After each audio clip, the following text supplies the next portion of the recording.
Mummy बनी माँ दुर्गा। दुर्गा पूजा का दिन था। माँ और दादी पूजा की तैयारियां कर रही थी। दादी, दुर्गा माता के इतने हाथ कैसे थे? देखिए माँ जी, फिर शुरू हो गए। अब हम पूजा की तैयारी करें कि इनके सवालों का समाधान? बहू, बच्चे हैं, बच्चे काफी जिज्ञासु होते हैं। तुम अपना काम करो, मैं संभालती हूँ इन्हें। माँ पूजा में मग्न हो जाती है। दादी, दुर्गा माता इतने सारे हाथों से क्या करती थी? बहुत कुछ करती थी। एक हाथ से दुष्ट राक्षसों का वध करती थी, एक हाथ से अपने भक्तों को आशीर्वाद देती थी, एक हाथ से खाना पकाती थी, अपने बच्चों को खिलाती थी, उन्हें सुलाती थी और सहलाती थी। कौन है उनके बच्चे? हम सब दुर्गा माँ के ही तो बच्चे हैं। हम अपनी मम्मी के भी तो बच्चे हैं, फिर मम्मी के दो हाथ ही कैसे? हमारी मम्मी दुर्गा माँ की तरह क्यों नहीं है? तुम्हारी मम्मी दुर्गा माँ की तरह नहीं हुई तो क्या हुआ? वो तो दुर्गा माँ का ही रूप है। वो कैसे? तुम्हारी मम्मी तुम्हारी रक्षा करती है, तुम्हें खाना खिलाती है और हमारा होमवर्क भी तो करती है। फिर वो दुर्गा माँ का रूप हुई कि नहीं? हाँ, हमारी मम्मी दुर्गा माँ का रूप ही है। गट्टू, बहुत हुई बातें, अब काम में हाथ बटाओ। जाओ, पूजा के लिए किचन से पानी लेकर आओ। गट्टू भागता हुआ किचन में आता है और नल खोलता है, पर नल से पानी नहीं आता। गट्टू मम्मी के पास आता है। मम्मी, नल से पानी ही नहीं आ रहा। हे भगवान, फिर वही पाइप का प्रॉब्लम। कितनी बार कहा है इनसे प्लम्बर को बुलाइए, पर सुनते कहाँ हैं। अब पूजा कैसे होगी? मुझे ही प्लम्बर को बुलाना होगा। इसके बाद मम्मी प्लम्बर को फोन करती है और कुछ देर बाद प्लम्बर आ जाता है। कहाँ पर प्रॉब्लम है मैम? किचन में। गट्टू, अंकल को किचन दिखाओ। कोई बात नहीं मैम, मैं चला जाऊंगा। ऐसा कहकर प्लम्बर किचन में आता है। प्लम्बर को देखकर मम्मी कुछ सोच में पड़ जाती है। माँ जी, ये प्लम्बर कुछ अजीब नहीं है? गट्टू को किचन में आने से मना कर दिया।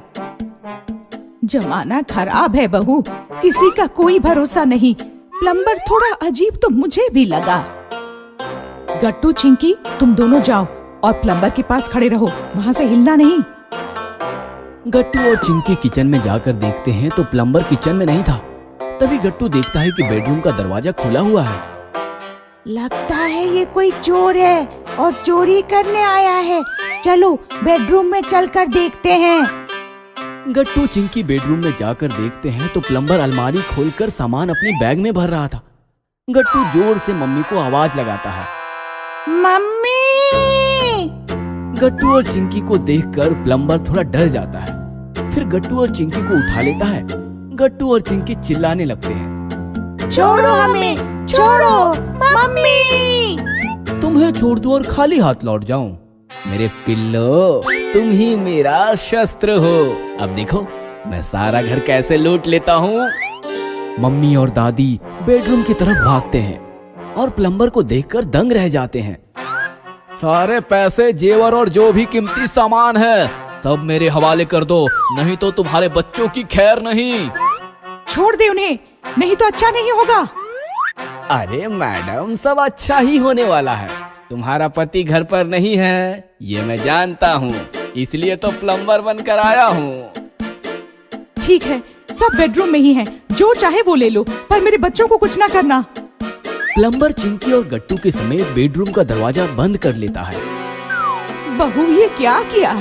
वो मन मर्जी करेगा और हम डर जाएंगे। नहीं माँ जी, चोर की यही कमजोरी है कि वो हमें कमजोर समझता है। हम उसकी इसी कमजोरी का फायदा उठाएंगे। आप पुलिस को फोन करो, मैं उसे रोकती हूँ। दादी पुलिस को फोन करने भागती है और मम्मी दुर्गा माता का त्रिशूल लाकर बेडरूम के सामने खड़ी हो जाती है। जैसे ही चोर दरवाजा खोलता है, मम्मी का अवतार देखकर वो डर जाता है।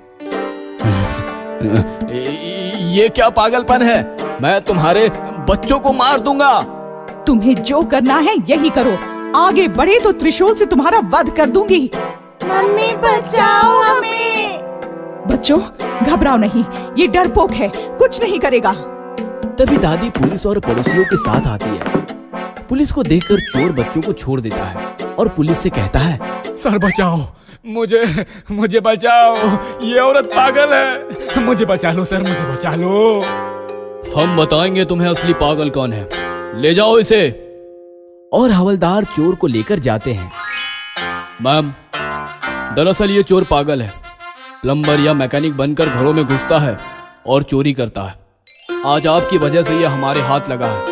मैं आपकी हिम्मत की दाद देता हूँ और दुर्गा माँ से प्रार्थना करता हूँ कि आपकी तरह देश की हर औरत साहस और शौर्य दिखाए।